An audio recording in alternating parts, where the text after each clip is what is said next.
A couple weeks ago, we had a message about Samuel, the prophet, that would help lead the people to anointing their first king. We talked about Saul, that first king, and some of his life. And today we'll be talking about Solomon, who was the third king of Israel, and who was David's son. It went King Saul, King David, and King Solomon.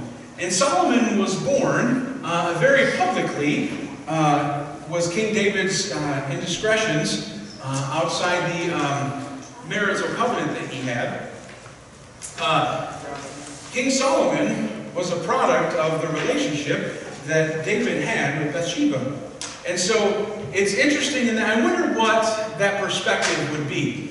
I wonder what that type of upbringing would be, even though David was a good king and has the reputation for chasing after God and repenting, those powerful things. Nobody's perfect.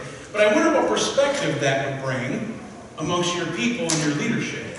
So understanding that that's part of his background, it's important for us because we walk through and know that that is part of the story.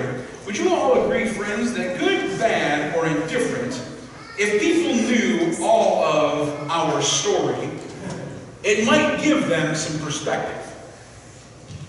Right? If we could show them sort of a highlighted movie of some of the reasons we are the way that we are, it wouldn't necessarily make up for our shortcomings, or maybe some of even why we like some of the things that we like, or why we do certain things that we do. But it would help fill in the gaps. And even those of us that have very significant relationships, when I say significant, it means long-term. I don't just want to say if you're married, but if you have long relationships where you feel like you know everything about one another, you still can't live each other's lives. So we can still maybe intellectually understand, but we still can't quite understand by not being able to walk in someone else's shoes perfectly.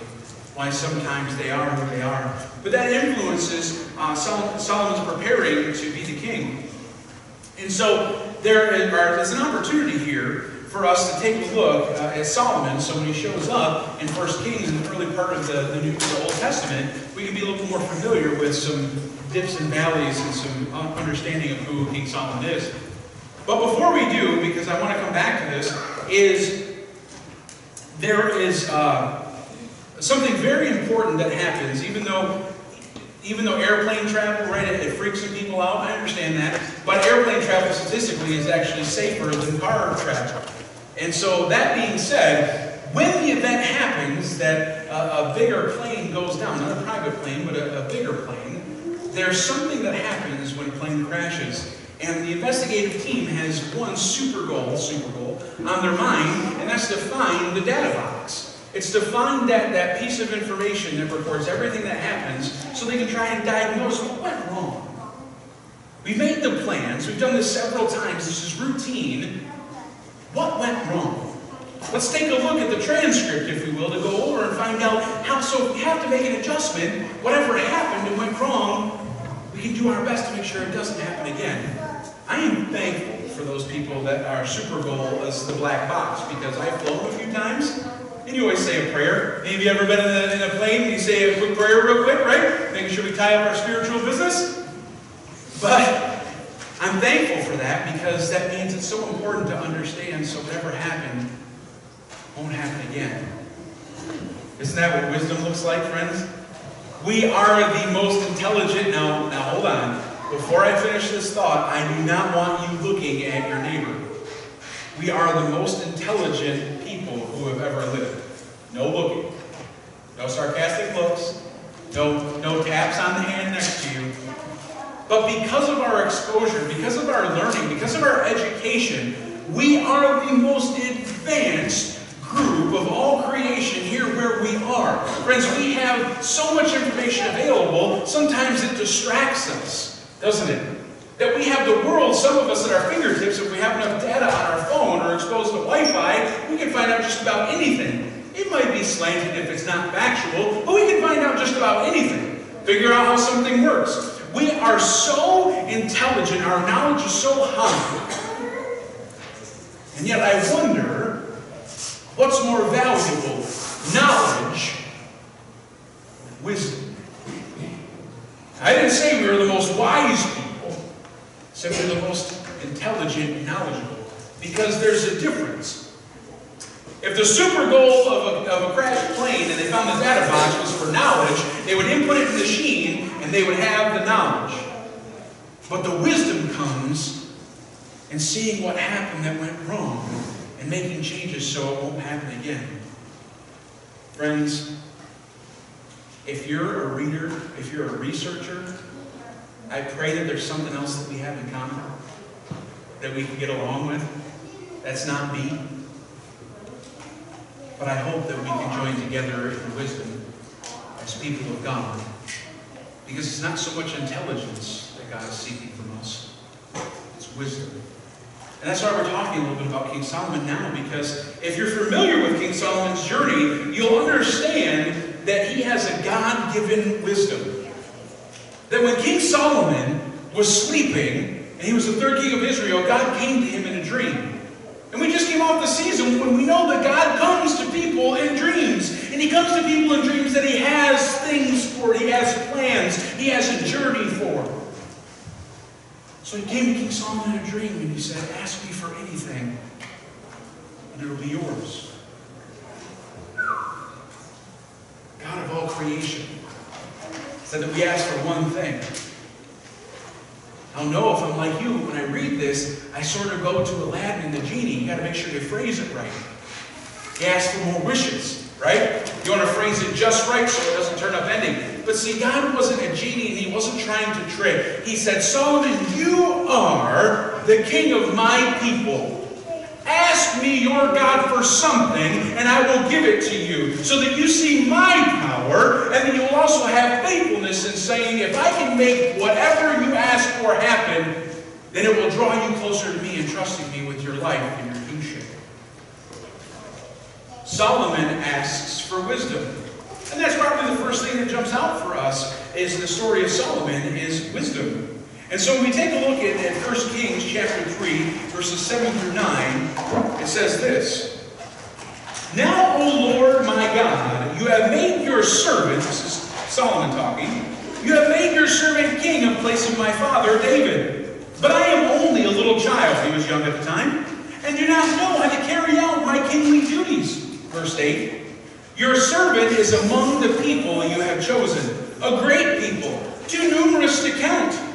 So give your servant a discerning heart of wisdom to govern your people and distinguish between right and wrong. For who is able to govern your great people that you have called? The Lord was pleased that Solomon had asked for this, so God gave it to him. And he said that since you have asked for this, and not for a long life or for wealth for yourself, nor have you asked for the death of your enemies, but you ask in discernment and administering justice to the people that you rule over, I will do what you ask, Solomon. I will give you godly wisdom. No one will be like you. There has never been anyone before like you, and no one after you will have more wisdom. And I will give you all that you ask for, but because it was unselfish, I will also give you riches and honor, so that in your lifetime you will have no equal among kings. And if you walk in my ways and obey my statutes and commands, just as your father David did, I will give you long life.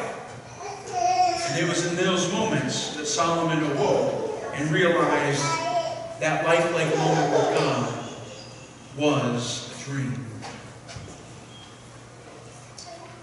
Now, friends, for those of us that are familiar with our scripture, or those of us that have just seen the thoughts of the series, or this character snapshot, you're probably waiting for the but, or the however. Or that was nice, now let's go to Act 2.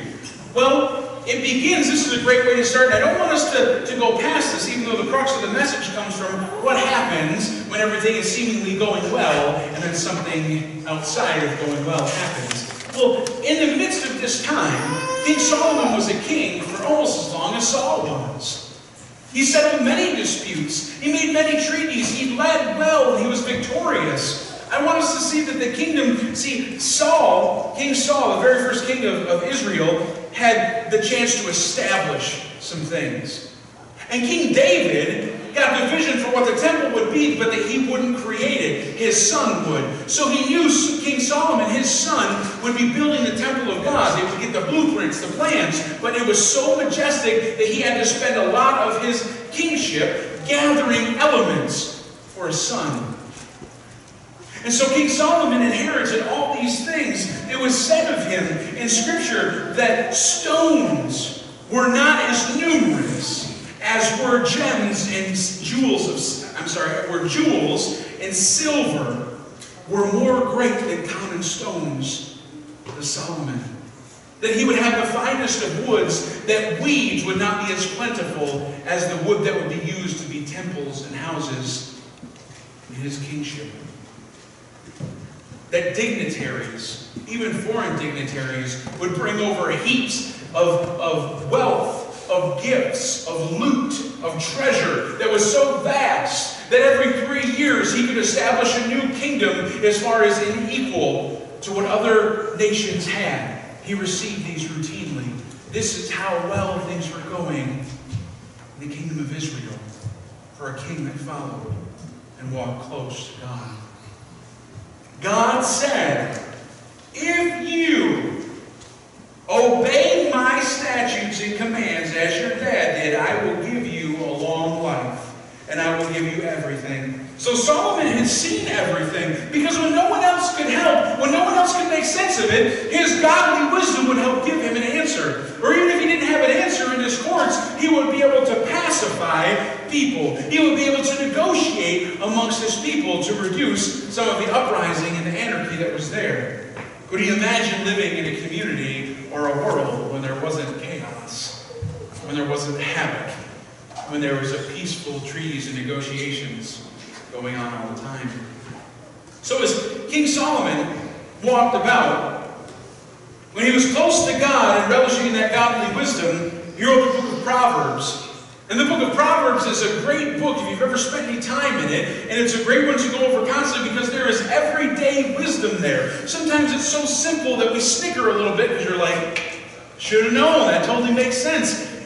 This is inspired by a wisdom that was bestowed upon King Solomon. The book of Proverbs was a result of Solomon's God-given wisdom, putting it to paper so that he wouldn't keep it for himself. He would say, this is what I know and have experienced and have learned. It's not knowledge I've gained, it's things that I've seen lived out in life, and I will give all people a glimpse into that wisdom so that you will live your life well. The book of Proverbs, friends, is a treasure. It's a devotional. It's a great opportunity for us to know the heart of God and to provide us with experienced and proven wisdom. As a matter of fact, Proverbs verse 3, verses 5 through 6, Solomon writes, trust in the Lord with all your heart and lean not into your own understanding, and in all your ways acknowledge him, for he will take your path and make it straight. Friends, we pray for straight paths, don't we? Because straight paths are usually a little quicker.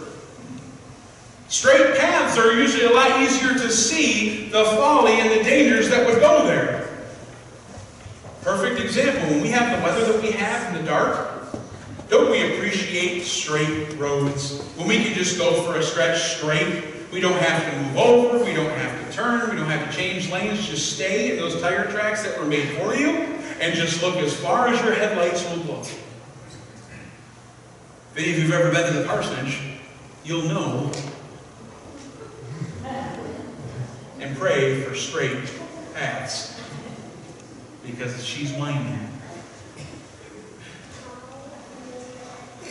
Solomon is saying that the twisty turns, the unknowns, the high-speed turns, we don't slow down enough, although we don't know where this is going, and lane changes, your path will be made straight in your life if you trust God with everything. Still doesn't say it would be easier. You won't see a speed bump, there won't be a snow drift with sloshy stuff. But friends, Solomon is saying, I've lived the twisty roads. And every time I follow on a weaving uphill journey, it's because I was in control. But when I let God be God, God made my path straight. What wisdom for us. So Solomon's going through in this place and writes the book of Proverbs, but something happens in the Old Testament for slowly following through authorship as the book of Ecclesiastes comes. And there's a lot of truths in the book of Ecclesiastes, but when it starts out, it's a bit lamenting. Because you see, if Solomon had godly wisdom, you could sort of in a way say, I've seen it all. I've dealt with the craziest of crazy things, and everything's been made okay. And so eventually, decision after decision after decision slowly leaves Solomon with more and more gaps and more space between him and God. It didn't happen all at once. King Solomon didn't say, all the great things in my life, and the ways I've been blessed, and the way Israel has risen up, and the riches that have been attained, and the power and structure and long life I've been given, all these blessings I now choose from this day forward to walk away from. It didn't happen like that. It happened one decision and one day apart from God at a time. And all of a sudden, he was miles away. Friends, King Solomon's house, his palace, his home, his residence where he received mail. Probably not, but you know what I'm saying.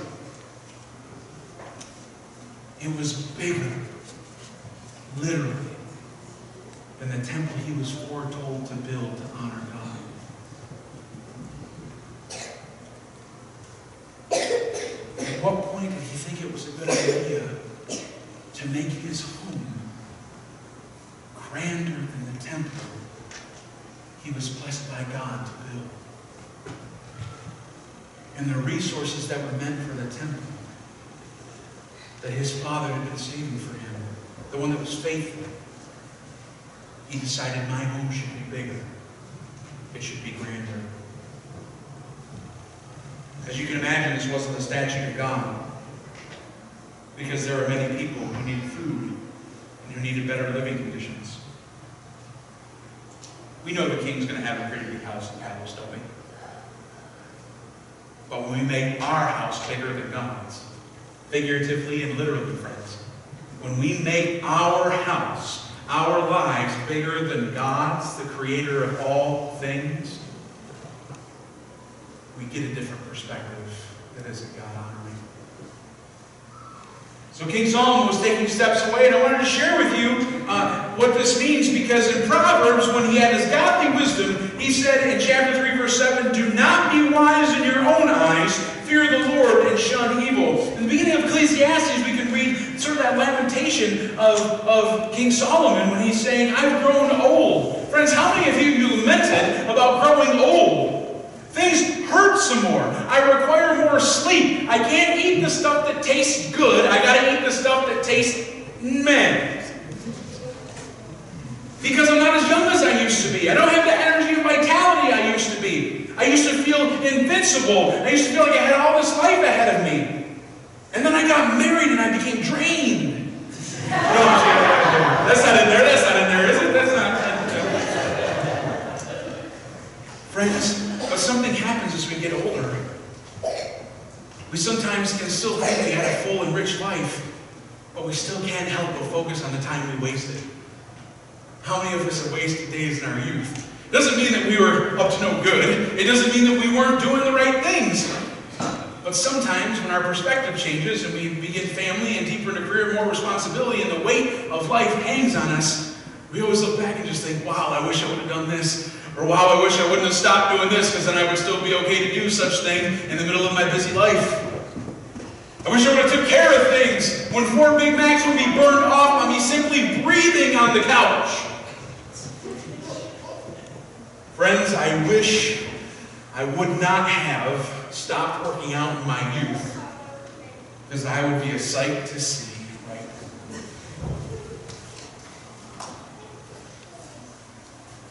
While King Solomon had the godly wisdom, he said, don't be wise in your own eyes, but fear the Lord and shun evil. King Solomon was looking for more. Think about if it would be said about you that the stones in the field were not as numerous as the pieces of silver in your coffers. What? It's crazy. They didn't count them. It's so obvious that they can make that description. King Solomon was getting bored. He'd seen it all and experienced so many things that he started trusting his own wisdom. You see, King Solomon built the temple, as I said, but towards the end of his life, He'd walked so far from God, that very temple that he built was surrounded by prostitutes. Because one of his 1,000, hear me, 1,000, 700 wives he would take. And they were foreigners. And friends, don't mistake, this isn't a moment of racism.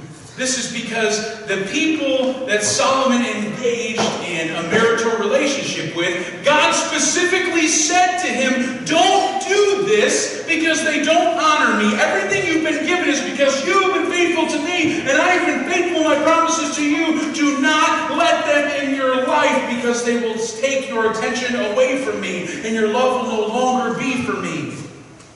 And Solomon, in all his man-made wisdom, no longer shunned evil, but said, I will take 700 wives of different nations, all of them believing in different gods. He would make heirs and children with these women who believed in gods that would sacrifice their first child without question. King Solomon also had 300 concubines. That means he didn't even marry them. He just had intimate relationships with them. 1,000 people, men. Do you think it turned out okay? Have 700 wives? No! Friends, do you think it was okay to have 300 intimate partners? No! Polygamy is all over the Bible. It's there in the Old Testament, but it never turns out okay. God said, in your wisdom, you know when you listen to me, you have things beyond your dreams, and everything works out okay. And Solomon said, but I want this, God. Thank you for all of that, but now I want to do this. And his plane took a nosedive. But friends, we have found the black box. We have the knowledge of what went wrong. And it's up to us, when we have wisdom, to change it. We still pray for wisdom from God, don't we? And it's right for us to look at Solomon's life and say that we need godly wisdom. The black box also says that we need to let God be God. To not take God's place, to not try to replace his influence in our lives. Let God be God. You know why Jesus came, in a nutshell, is because we wouldn't let God be God. We tried to be God. And Jesus had to love us past our hubris. To love us past our headlights, as far as we can see. To say that I will love you beyond your mistakes and shortcomings, and I will show you the way back to God. Would you love God and let God be God? So praying for God-like wisdom, praying that we let God be God. And friends, before the tumbling of King Solomon, could we be on our guard for who we let into our lives? Friends, sometimes, I want to use this phrase, but I want you to hear me that it's, sometimes you have to say figuratively. Let's be careful who we let into our house. Let's be careful who we live our life with. Let's be careful the influences that we have in our lives, that we let have say in how we live. I'm going to ask